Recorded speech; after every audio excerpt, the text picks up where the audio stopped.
Yo, guys, what's going on? Lucky Rave is back again to give you guys my live stream discussion slash review on Fairy Tale 100 Years Quest, episode 6. And I know this is so late in the game, okay? Because new episode's about to drop any minute. And I did stay last week, when I did episode 5, that the next episode was going to be pretty big and pretty monumental. And something that I did address in that last stream was that I was going to be starting working again this week, right? And that when it came to work, obviously it was going to be a little more difficult for me to be tackling these live stream discussions like the day of that they would be coming out. And worst case scenario, the streams would have dropped, on Saturday, which technically it is Saturday night here where I am at.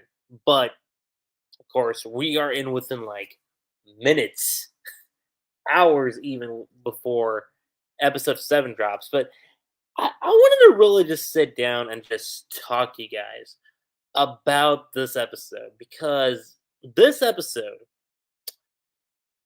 we covered 3 chapters, okay? I want to say it was either 3 or 4. I'm pretty sure it was 3. Let me double check. Like I'm honestly, I'm you. Y'all know me. I usually go like off the cuff, like I know what I'm talking about. I think this is like one of the few occasions where I'm like thinking, okay, I'm pretty sure it was 4. Yeah, it was 4. So what this volume essentially starts off with, because that's where I'm going to be going off with this, right? This episode, episode 6 is the start of volume 3 of Hunter's Quest. And it pretty much tackles, I'm going to say this actually, it tackles chapters 19, 20, 21, and 22. Now, obviously, the title of this episode is called Lineage of Fire. And remember what I said when Fairy Tales 100 Years Quest anime started? There was one moment in particular, one specific moment, and I'm not referring to Nalu, because obviously that's the thumbnail of the stream, and that's such a iconic moment too. But there was one other factor with the anime. I knew reading the manga. I was like, dude, when they get to this part in the anime, people are gonna be talking about it, and I was right. Okay, I was 110% right about this one fact. What fact am I talking about, you guys? Well, it's simple. Ignia himself. And let's just go right into exactly what I'm referring to. So, because we're again, I like going back through the chapters and then comparing it to how it is in the anime. And I've been saying this for weeks, but dude, JC Staff has delivered without a doubt. There was one shot. I will admit there was one specific shot with this episode where I was like, you know, that one shot could have used a little bit of patch, and I think you all know which shot I'm referring to, but it was just that one instance. Okay? It was just that one freaking instance. But again, I'll get to it when I get to it. Basically, we have Mercphobia. He's doing what he's doing. Again, uncontrollable as hell. Urza's like, yo, what kind of magic can what kind of magic can pull off the entire ocean? And Gray's obviously going like, well, geez, that's some power. Lucy's trying to figure this out too. Like, how are you supposed to fight that? Natsu again, like shook. Wendy also shook, and of course you have Caramel just praying like, please let this work. Let this be good. Like, please, to the heavens, whoever is up there, the Almighty. In this case, Suijin, right? In this case, Suijin is doing what he's doing, and you know, um, again, poor dude, poor freaking dude.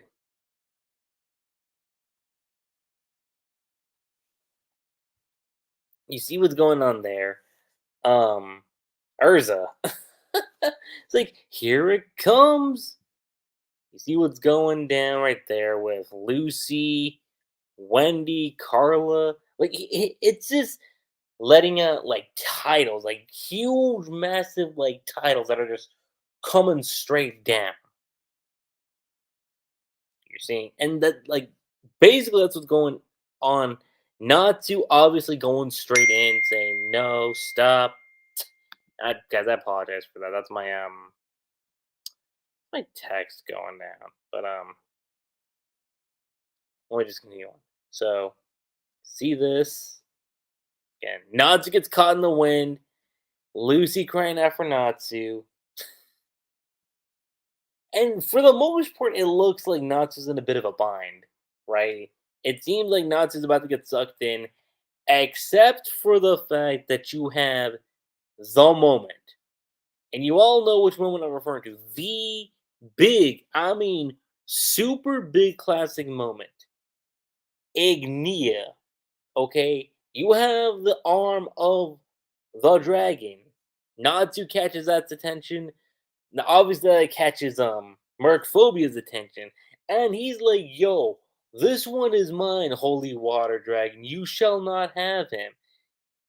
And here's the thing: this part, when he says that, a lot of people, myself included, would have thought that would have been the cliffhanger for the previous episode. Episode 5. It would have been like, "Oh, whoa, hold up, who are you?" But when I look at the episode, when I look at the sequence of what was tackled, and I see this being the opening and seeing where we ended off this episode, I think it flows very well. It flows really well, in my personal opinion. Then we get to chapter 20, which is called Lineage of Fire. And Natsu's like, well, what's with the hand? Happy, obviously, calling out to Natsu. And Gray's like, wait, this one is mine.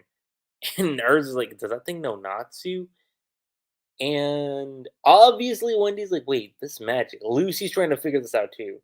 Let me go. And of course, Lucy thinks, like, wait, I recognize it. It feels like a dragon. And you see the dragon pull up. You see the dragon pull up. Gray shook. Obviously, you have Urza being shook too. It's like a fire. And Lucy's like, wait, could it possibly be one of the 5 dragon gods? And Natsu instantly like picks up on the scent. He's like, wait a second, hold on. That's scent. There's no mistaking it. And he's like, oh, Mercphobia. Not Natsu, the dragon here. He's like, oh, Mercphobia, what's the matter? It's not like you to go crazy. And then Natsu puts 2 and 2 together. Like, just by looking at the dragon that's like holding on to him, he's like, wait. No way. Something about you. Like, it screams Igneel. Like, what is it? And he's thinking that too. And this dude's just like, yo, don't let this bum get the best of you, Natsu. And he just throws Natsu over. Happy catches him. He's like, who are you? He's like, true. Fire magic's weak against water magic. Can't do anything about that. But look at this guy. He ain't even really fighting. He isn't even using half his strength. And Gray's like, wait, are you kidding? He hasn't even been doing his worst? And Lucy's like, oh, that's impossible. And Wendy, well, Carla's shook, obviously. Wendy is like, we can't win. And I'm gonna just say it right now. Y'all all know who I'm referring to. Ignia, okay? Ignia is here, and he's like, yo, you're just gonna roll over for the likes of him? Pathetic. And yet you call yourself, well, he's assuming that children's of Ignia. But obviously, like, it's not your thing. I'm like, wait, do you know Igneel? Are you? I'll help you out just a little. And you see, like, the fire that's, like, engulfing, like, his claws. He's like, fire, the power to incinerate everything, to burn the whole world out. Lives in the very flames of hell. Natsu. And, dude, I'm gonna say this right now. watching the way how this was animated, the way JC Staff did this, M freaking G. This was top tier. Not even lying. This was so freaking top tier. I'm not even joking, okay? Like I loved what we were getting here. I really do because it said so much um for what was happening. It's like, okay, yeah, you kind of get a sense that this guy has some similarities to Igneel, but then when you see his mannerisms and how he's like approach things, it's like, wait a second, what the heck? Like even Gray points that out too. He's turning the town into a sea of fire, and not like, wait, why would you? And he's like cackling away, like burn all down to ashes. And Natsu's like, you call this helping? You're gonna raise the entire town. Screw this. And then of course you've got some of the citizens saying, Suijin sama, he's our divine protector. And then Ignia looking over saying, wait, everybody, that's the same water that was destroying you a minute ago. Like he's trying to get their attention, like, yo, think about this. He ain't protecting anything. He's saving his own skin. Sure, my element's at a disadvantage, but there is a thing as a fire that can burn up water. Like mine, for instance. And Natsu just trying to reason, just say like, "Hey, yo, who cares? Just put out those fires. The town's gonna." And he's like, "You put them out, huh? Can you sleep at night knowing you stood around while Mercphobia flooded everything away? This is my gift to you. It won't last, but it'll give you some power, at least for a bit. So fire dragons. That's kind of what he tells him.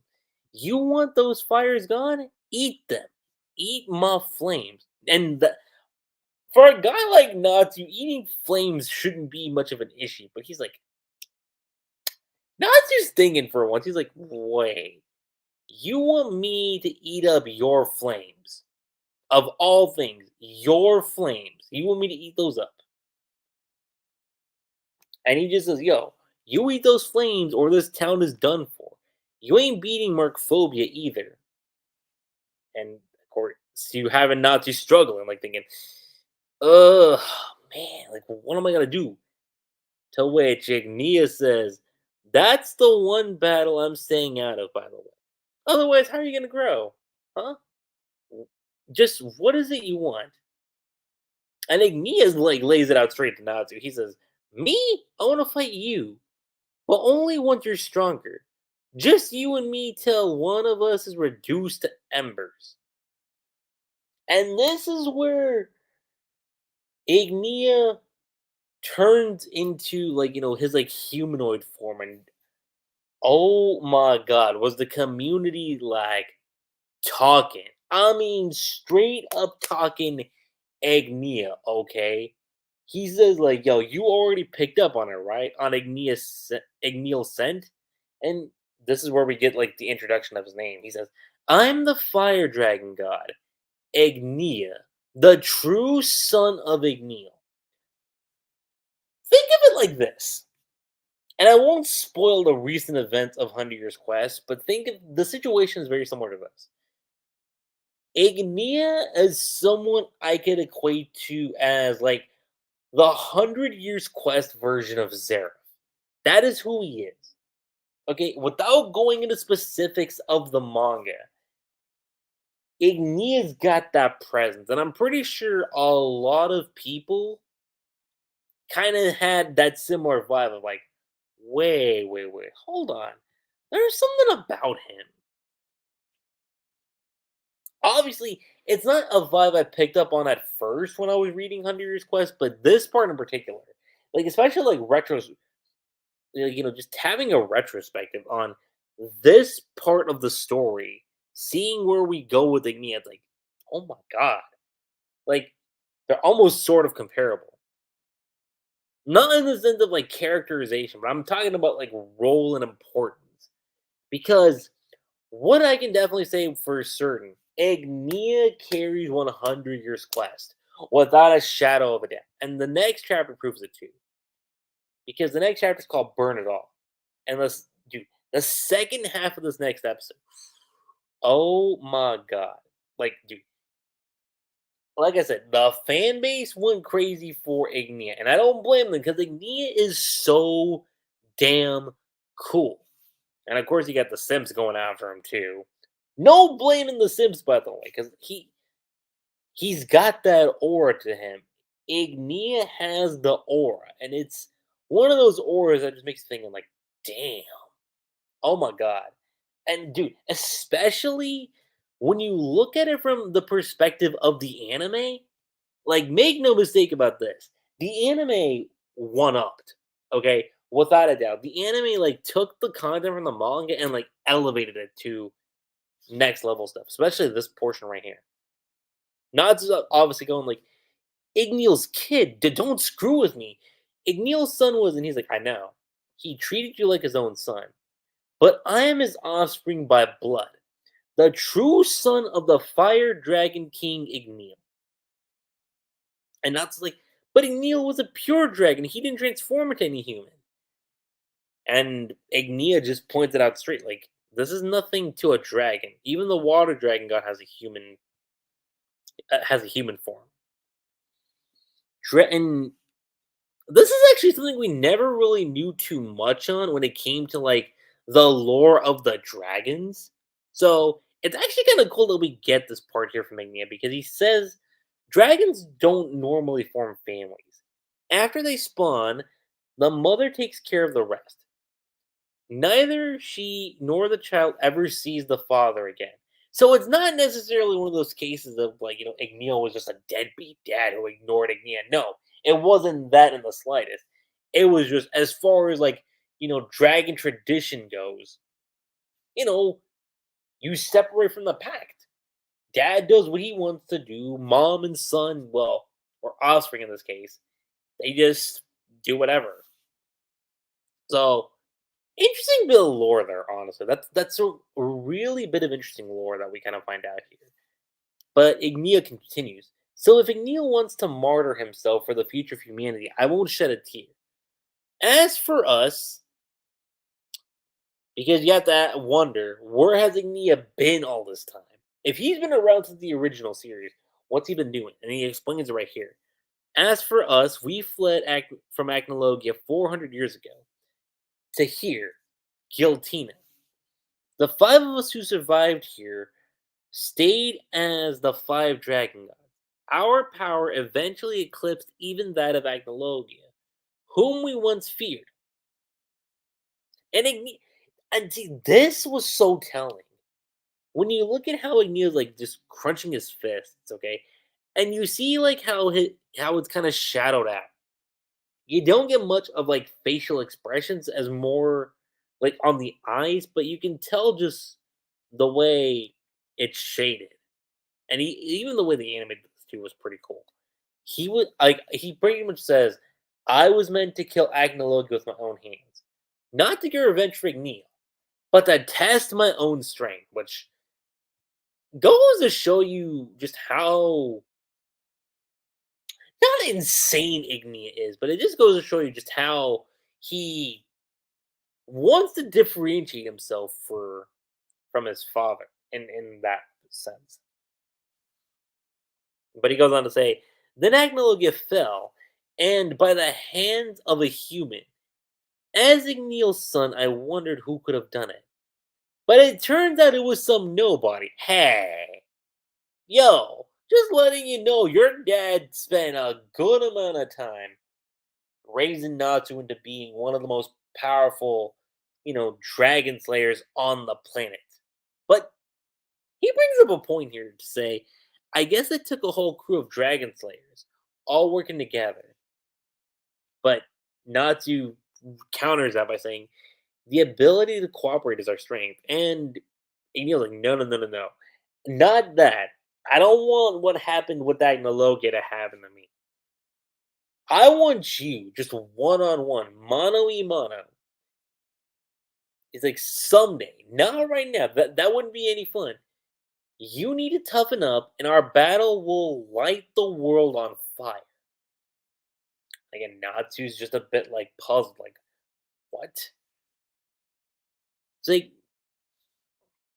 no fight left in you? Fine. Let me give you some encouragement. And he says this by killing your precious friends, your little friends, one at a time. And that obviously starts to motivate Natsu in a lot of ways, more ways than one, honestly. You see what happens? He tries to go after Ignia, and he says, "Oh, so you get stronger when you're riled up. Use this power against Mercphobia. Do it already, or the water dragon will will off your friends before even I have the chance." And then Ignia just takes off. He's just like, "We'll meet again, Natsu." He goes back into his dragon form, and he's like, "Just son of a." And that's when we have Lucy, Urza, Wendy, Carla, and Gray just catching up. And he's like, "Wait, who?" He was like, "Who the hell was that guy?" Urza obviously thinking like, "Wait, what was he saying to you?" And Wendy's asking like, "Wait, do you know him, Natsu?" And he's like, not really." To which Lucy gets a bit confused by this. She's like, huh?" And Happy's like, "Wait, fill everybody in later. That guy said Natsu has to eat those flames." And you get this super like sort of cutesy like Nalu moment here where she's like, "Oh yeah, that's a great idea. Yo, Natsu, just hurry up and eat up those fires." And Natsu's like, "No, I won't eat his fires." Everyone's just saying, "Dude, just eat up the fires." Like Carla's telling him too. But don't be choosy, just eat the fires. And he's thinking like, "I'm Igneal's son." Thinking back to what Ignia said. And then Gray's doing the same thing, like, "Look at what's happening here, pick up the pace." And then he's just like, "Fine, I'll do it." And he takes the flames with ease. And Gray's like, "He looked like a bug or something doing that." And Lucy's like, "A bug, huh?" And then Nuds is like, "I hate to admit it, but these flames do smell like Neil." And the way Natsu powers up, oh my god, dude, it's incredible. Now this is I'm pretty sure a lot of you know that this is the part. This was the one shot I was talking about. The shot where Natsu's powering up, not initially, not like where like you have like the dark like red aura around him. Not that. I mean like when you get like the close up shot of Natsu and he says, "I can feel the power," you know, and he says like, "I'm burning with it." The way you have that shot in the anime is a little off, but it could that easily be something that's fixed for the Blu-ray. There's a chance. There's a pretty good chance you could see that being fixed in the Blu-ray. Pretty good chance, but that's like the only nitpick I have with that. But you see what happens. Natsu goes straight in for Mercphobia. You see what he does, and like he brings Mercphobia down, okay? With the increased power that he got from Magnia. And like he's really putting a number on the water dragon guy. And if you notice like his hands, it's very reminiscent of what he had when he was END, right? Because I remember reading this in the manga at the time, seeing those claws, I was like, "Yo, that ain't no coincidence." He took Ignia's flames, and you see like his eyes being shadowed out, and his claws, like like the dragon claws that he had in that scene in particular from the final season. It's like, dude, that is definitely END in more ways than one. Of course, you have Great going like, "No way, he threw that huge dragon over his shoulders." That's what Happy's saying. And initially, like, everyone's just cheering him on. Okay, Wendy's like, "Yo, way to go, Natsu!" And Urz is like, yo, this is the power of those flames. Those flames that seared the sea and could scorch the sky and earth. But, and this is Lucy narrating, by the way, because you see how Lucy's reacting? And she's like, but this is like the first time that I'm scared of Natsu's fire. And that leads us into the next part of this, okay? Like the final portion of the episode, dude. This is what I've been referring to, okay? This part was huge. It was essential for Nalu, okay? Because, and I said this, yeah, we've had a couple like minor contents for Nalu cut like here and there. But I did say if JC staff messes up this one particular episode, this one moment with Nalu, I was gonna have a fit. That's what I was gonna say. I was gonna have a huge fit because what basically happened, and I'm gonna skim through this part because long story short, Mercphobia tries to do something in his water dragon god mode without again, Mercphobia is not even like sane in what he's doing because he's lost all sense of control. Natsu's still kind of there, obviously. And he's like, yo, fire Dragon King's brilliant flame. See what happens there. Mercphobia, despite being taken down, comes back up again, but Natsu, no, we ain't doing this. And Natsu does do what he does. Like, he is able to beat Mercphobia, but the second Mercphobia, like, doesn't get back up, like, and I mean, like, fully unconscious. Mercphobia is fully unconscious. You would think, all right, we're done. We are done. Natsu did everything he could. But something else happens. Something else happens with Natsu. Okay? And he says this. He's like, yo, we are not done. The body's still here. And as soon as he said that, I was like, oh, shoot. Like, I knew that wasn't Natsu talking. The second he said, there's a body still here, I'm like, that is END. Like, that is essentially END talking. Because, again, that catches Urza off guard. Gray's like, what? And Natsu says, it must burn. All of it to ash. And Gray trying to tell him to stop. Happy, like totally freaking out, like, yo, Natsu, have you gone crazy? And right before Natsu, is able to do what he does, Lucy comes in and just embraces him. Just gives him like a super tight embrace. And I'm not gonna lie, when I saw this shot, dude, I was moved, okay? This shot was beautiful. I love seeing this because it not only just shows how close Natsu and Lucy truly are, even if neither one is admitting how they truly feel, but it does go to show you that which we've known for a long time, that yeah, Lucy does have feelings for Natsu, but we go to see like just how far Lucy is able to go to just bring Natsu back to his senses. And for a lot of people thinking like, why was it Lucy?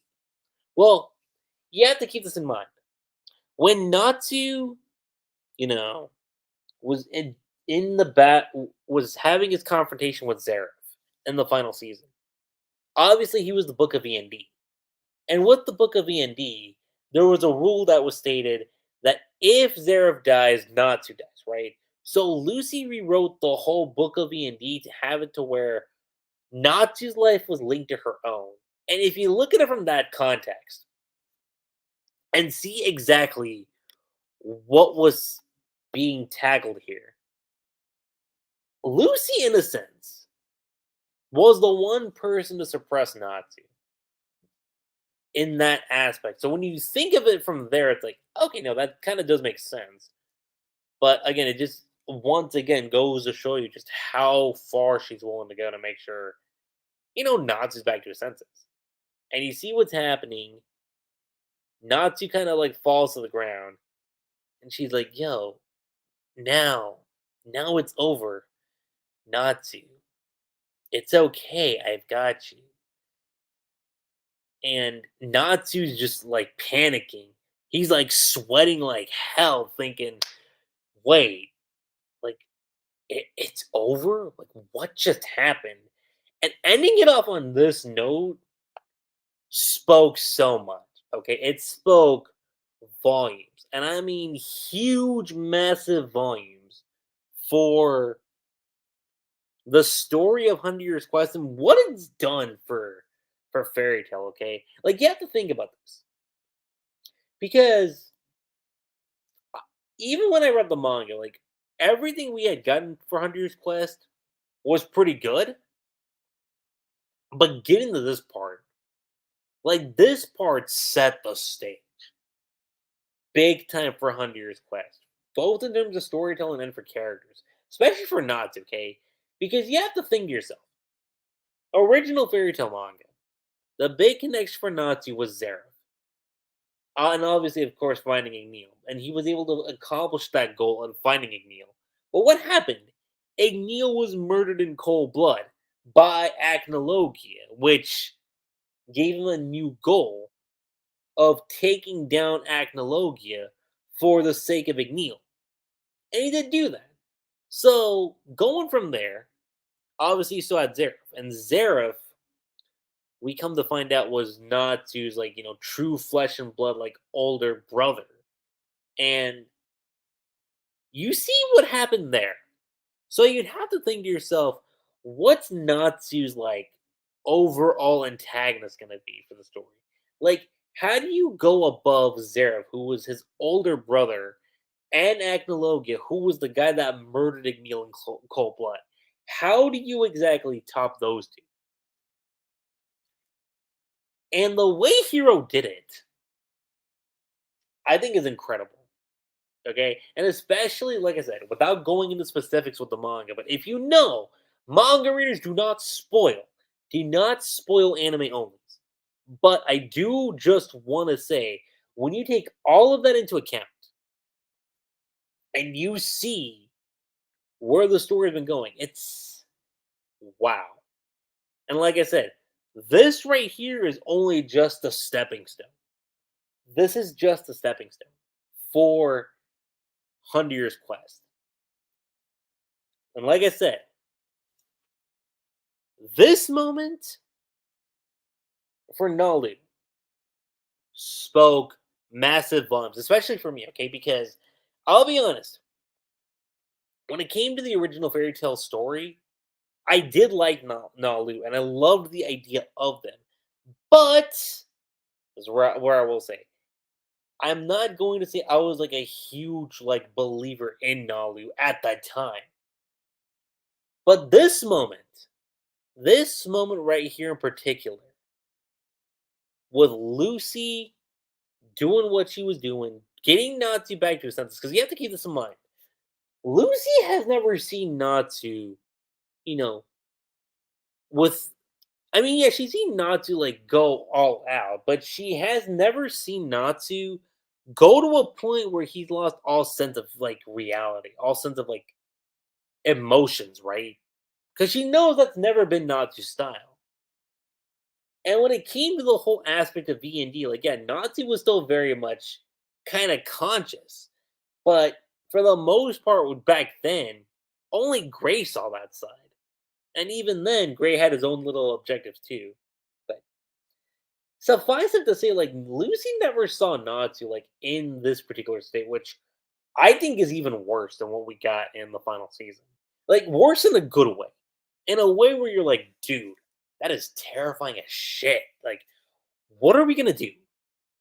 And again, beautiful moment. It was so freaking beautiful to see.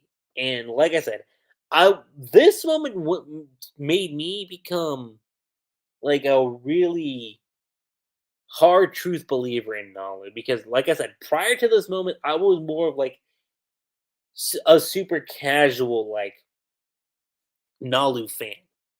Compared to like how, which is kind of ironic for me to say because like if we go from my history, where I started with all of like Hero's stories, for me it began all the way with Rave Master. You saw what happened with Haru and Ellie in Rave Master, and even taking a step further, you see how Hero developed Shiki and Rebecca's relationship there. I was with those two relationships from day one. And it's not to say that I wasn't there for Nalu from day one. I was like, if if history is playing the same game here, these two should be the couple, obviously. And I was just waiting for that moment of like, dude, what's the moment for 100 years? What's the moment in just fairy tale in general that's gonna get me to the point of like, I want these two to end up together? And that was this moment right here. This moment of 100 Years Quest did so much for me. For just the Nalu pairing, what it means for the story, especially for Ignia, okay? And it's I'm just at a loss for words. Let me just say that right now. I'm at a loss for words in more ways than one. But like I said, loved this episode. Thought it was now. I'm gonna nitpick. It wasn't perfection. As much as I want to say pure perfection, which is a 10 out of 10, I'm gonna just. It's not a huge low. It's a nitpick. But even with that nitpick, I'm going to say amazing plus. So just a small margin of, a critique. That's it. Amazing plus, which anyone curious, that is equivalent to a 9.5 out of 10. That is just how good this episode is. Because A, we get introduced to Nia, we get what he wants to a degree. He wants to take on Natsu. And we see Natsu go into a state that's similar to what we've seen in the past, but also speaks so much for Nalu. Okay? It really does. And given that, the next episode is going to be dropping any minute. Okay? It's going to be dropping any minute. Will I do a live stream discussion on episode 7? And I'll say this, I will watch the next episode that comes out, and I'm going to try my absolute best to talk about episode 7, like later on tonight. Like, obviously, like not right now, because I do have a couple things I got to take care of, like in the morning. So I'm not going to be able to do a stream on the new episode, like just right away. It'll probably be around, say, evening time. Evening time is when I will do the live stream discussion for 100 Quest episode 7. And let me just say right now, there is actually one other Nolly moment that is going to show up in episode 7. I won't say it's super significant to a degree, but it's a nice moment. I'll say that right now. For anime onlys out there that don't want to be spoiled, there is still one more moment there. There's one funny moment, but what we get after this, after the funny moment in the next episode, I think will say a lot for Natsu as a character. It really will. But aside from that, you guys, that is pretty much all I have to say when it comes to this live stream discussion slash review on Fairy Tail 100 Years Quest episode 6. Again, the rating as a whole is amazing plus. I'm Lucky Rave. Don't forget to subscribe to my channel for more Fairy Tail content, Hero Mashima content, and I will catch you guys on the flip side. Did y'all enjoy the episode? Did you guys have any gripes with the episode? Just, let me know what you guys thought in the comment section down below. And like I said, you guys, I'm Lucky Rave. Don't forget to subscribe to my channel for more Fairy Tail content, Hero Mashima content, and I will catch you guys on the flip side. Laters.